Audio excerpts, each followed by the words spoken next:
Hello everybody, this is Tim here with my last Amityville movie review. No, I'm not doing all the terrible asylum films that are just cash grabs in name only of Amityville.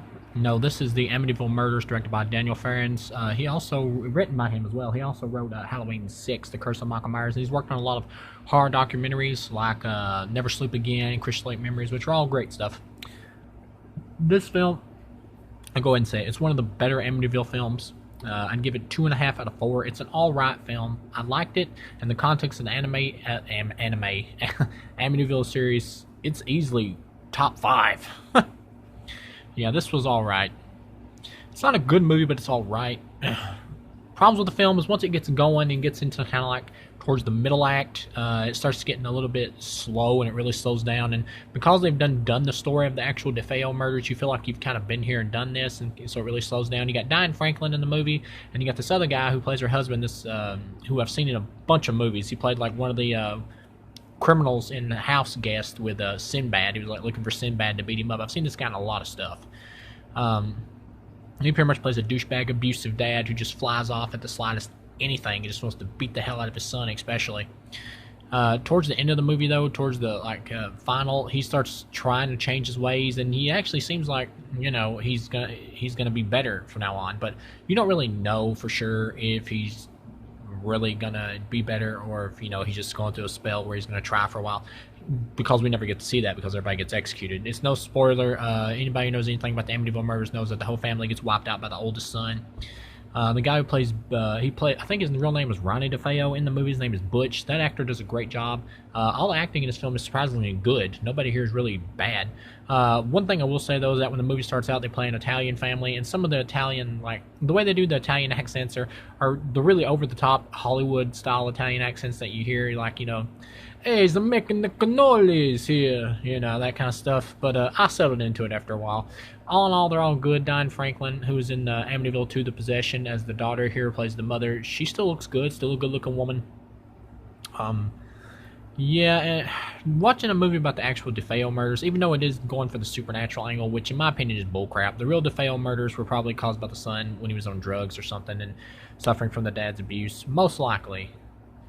But either way, the movie itself, you got the guy named Butch who's being haunted, and you get, like I said, it's pretty slow for a while. It's kind of boring, but when it picks up, it really does pick up. Like there's this kind of creepy scene where he's standing in the middle of the house and all the lights are out because it's storming, and there's like this big dark room and there's just like two eyeballs shining there or whatever.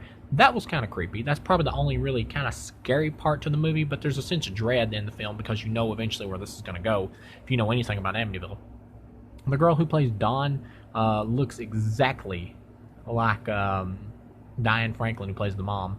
For a while there, I thought she might actually really been related to her, and she was probably chosen for the part because she really did look like Diane Franklin a lot. Plus, she can act. She did a good job.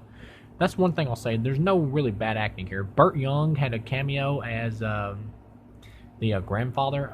Another thing, the grandfather and grandmother. The grandmother's like somebody who's into the paranormal and stuff like that, and she like has given this book to the granddaughter, Dawn, and her and the character Butch are doing like this little kind of mini seance thing where they're calling on the spirits, and somehow that angers them or whatever. I'm not really sure. It doesn't really go into enough details about why these spirits are so pissed off.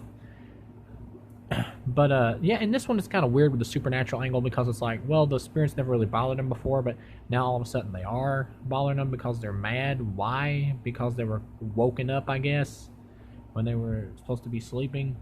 You find out the previous person who owned the place, who sold the property or something like that to the grandfather and grandma, also murdered his family, I believe. I think you see that in some newspaper clippings.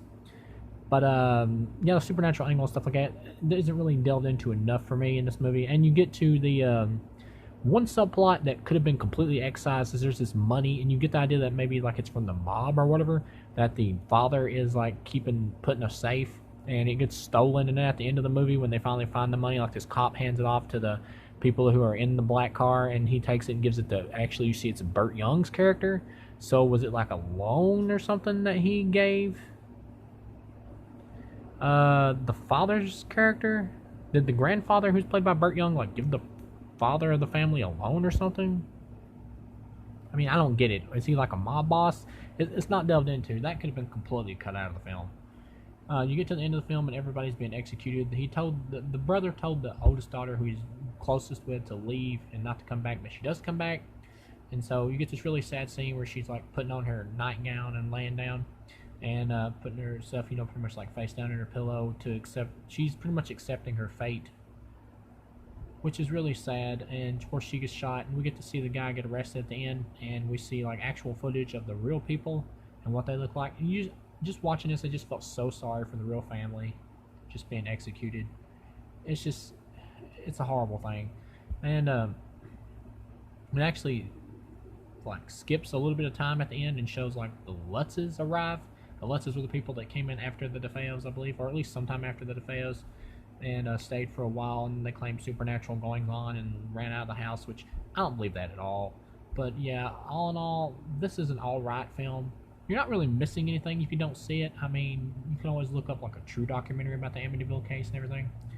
But as like a horror film, it's alright. It's a 2.5 out of 4. Easily one of the better Amityville flicks. And thank you guys for watching, and I'll see you again.